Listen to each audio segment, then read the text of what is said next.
What if I refuse to take the chemical test? Well, I'm glad you asked. I'm glad you asked. In Louisiana, we have what is called an implied consent law. When you go and get driver's license and you sign on the dotted line, you are saying that if Officer Friendly come up and say, "Excuse me, ma'am, excuse me, sir, have you been drinking tonight?" You have agreed to take a chemical test, whether it be in the form of blood, breath, or urine. If a police officer has reasonable cause to believe that you're under the influence of alcohol or drugs. Now, he only has to believe it, but there's going to be some other thing. He will smell a strong odor of alcoholic beverage on your breath. When you get out of the car, if you cannot stand, you have to lean on the car. And if he say to you, "I need you to recite your ABCs," and this has happened a lot. They said AB, I said from A to Z, all of them. They said ABC, XYZ. I said, "That's it?" I said all of them. He said, "How many is it?" 26. You said all 26. Say them one more time for me. ABC, XYZ. I said, "Thank you, sir." Then we go on. But if you refuse, your license is going to be automatically suspended for 180 days. Automatically. And if it's your second refusal, your driver's license is going to be suspended for 545 days. A lot of times people take the test and they say, "Well, I know I had a little bit, but it's not going to be enough. It's not going to be enough to blow .08. And if it's not .08, you will get charged with a lesser charge, but it won't be drinking while intoxicated. Here are some of the fines. Your first fine, and these fines are stiff. These are general fines, because most likely when you stop for DWI, you have done something else. DWI, DUI, same thing. Driving under the influence, driving while intoxicated. The first offense, you go to jail, it's a $1,000 fine, plus court costs, and depending on if there are other traffic tickets. A lot of times they'll suspend your license for 90 days or 6 months. Again, it's up to the judge. Second offense, it's $1,000 plus any kind of court time or court costs. But when you get to the third offense, it becomes a felony. You become a convicted felon for the rest of your life, and you could be in jail up to 5 years. 5 years along with substance abuse, community service, and home incarceration. That's what an ankle bracelet. But watch this fourth offense. Watch this fourth offense. Fourth offense, you could go to jail for up to 30 years. 30 years. Up to 30 years and a $5,000 fine.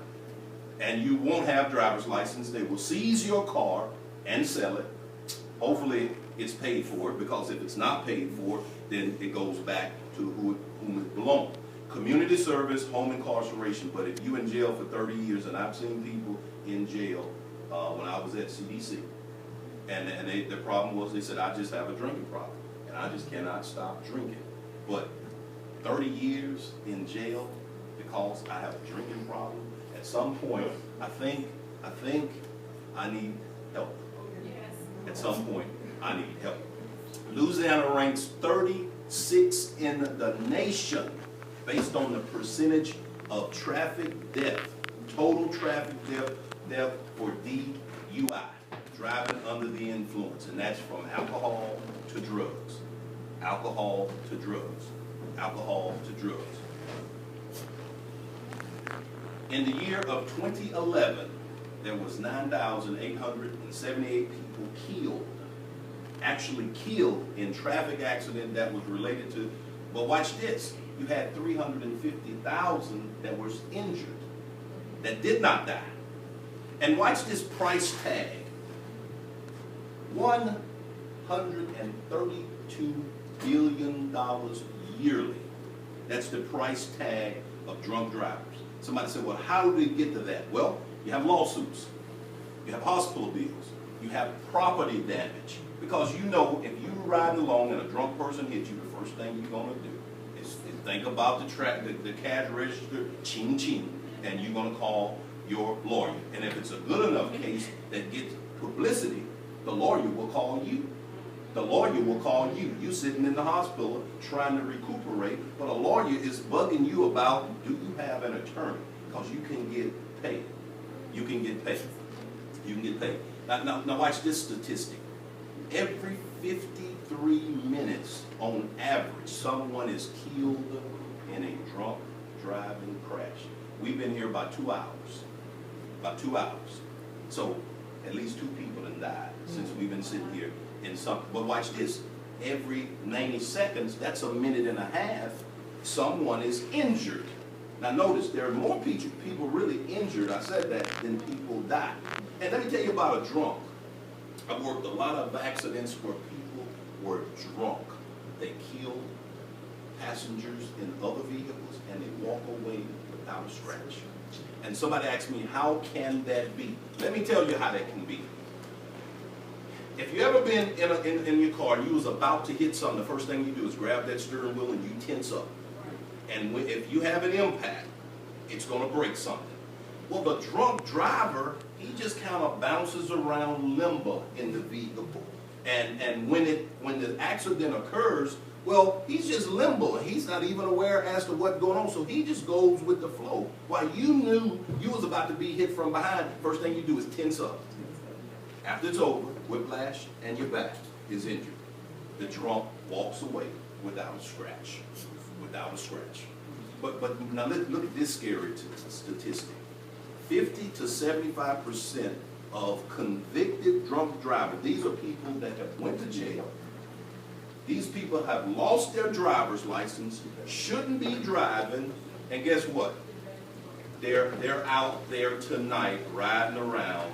They shouldn't be driving. They do not have a license. And that's 50 to 75% of the people. I'm wrapping this up. But before I leave you, I have a story to tell you. Earlier, you saw the video. The video was touching. I've given you statistics. We don't drink, but there are people out there that are drinking. I have a story to tell you. Listen to this story. Right there in the front. It was September 1999.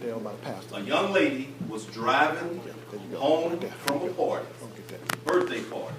Her and a couple of her friends. Thank you, Pastor. She was struck by an 18-year-old high school student, and we're going to call him Reggie. Reggie had been out partying, drinking with his friends. This girl named Jacqueline was a passenger in the front seat when Reggie hit them in the side. She was pinned in the seat. Within a few seconds, the vehicle that she was riding in caught fire. It burned over 60% of her body. Now this girl, Jacqueline, she was in the United States to learn English. She was from Venezuela.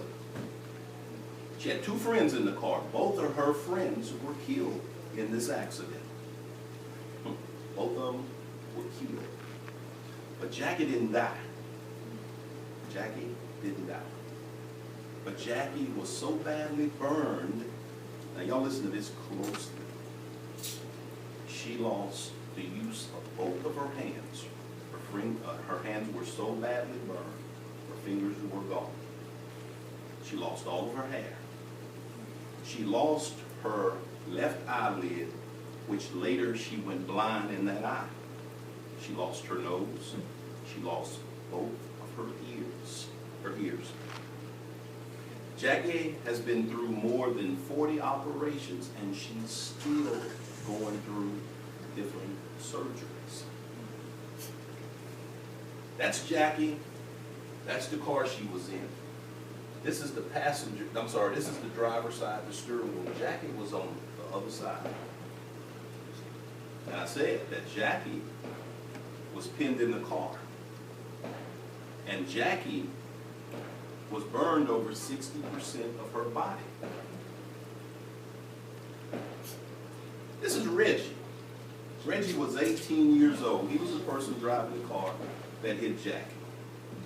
On his 20th birthday, He went to court and he was found guilty of 2 counts of intoxication manslaughter. Hold on.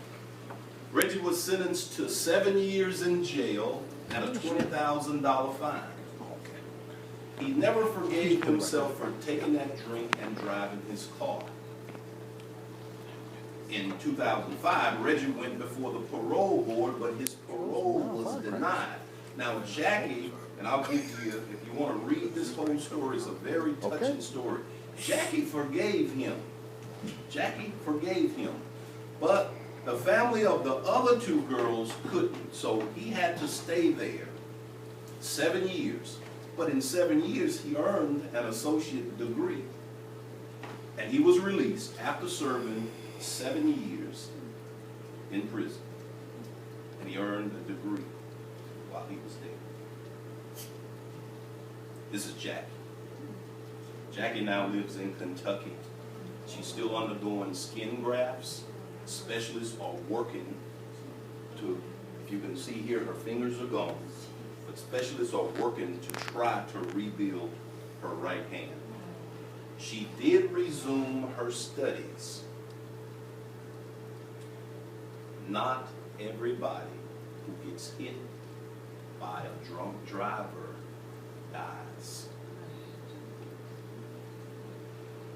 Not everybody who gets hit by a drunk driver dies. Please don't drink and drive. Friends don't let friends drive drunk. This will conclude my presentation.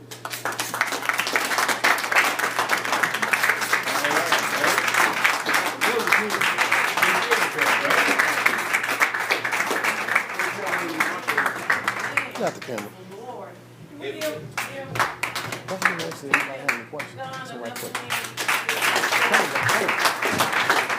Is he finna wrap it up? As you all was praying for one another, Questions? the young lady who we were praying for at the altar, she was hit by a drunk driver on Otis. And that's why she couldn't bear to see the video. But it's so serious, and I just thank you. Oh my God, I just feel the presence of the Lord here. And I just want you to pray for those that are in church really tonight, just because it's New Year's Eve. But they know they have another agenda after church. Yeah. Let me do this because we're getting ready to dismiss it. That correct? Okay. I wanna introduce my guests because this is the night. It's raining. Amen. We most of us have a second service that we're going to. But again, I want to start with my pastor, Pastor Godine, and the minister first, Pastor Thompson. He's a pastor of First Faith Baptist Church, Reverend Thompson. Got my friend, one of my real good friends, Robert Shaw. Next to Robert Shaw is Mike Crutchfield and his wife. Behind him, hiding, if you come this way, Miss Williams. Miss Williams and I, we go around and see who can beat each other to the churches. On this side, we have one of my members, and pastor, next to Pastor Lily Douglas. Robert Wright on video back there. I had a couple other members from our church that was here, but they had to leave again. Their service started a little early. So silly. And you have Robert Wright back there on the video. But, I wasn't finished with her. So I have to save the best for last. And the person that watches over me when I sleep, and along with the Lord. Sleep. But listen, that is the last face I see before I go to sleep, and that's the first face that I see when I wake up. And she is my rock. She keeps me in line, and she tells me all the time, "You scare some people, but you don't scare me." But that's the love of my life, Dewana Otis. But if there is nothing else, I would like to relinquish myself and just give my pastor the opportunity to do that, if you will. Pastor, if you will come forward.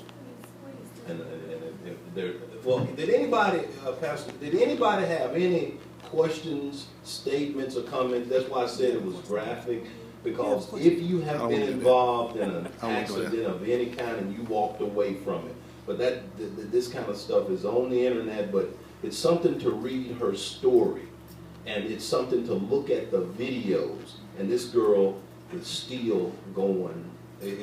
I gave you the good part of it here. But if you go on the internet, Yeah. you know, it touches you.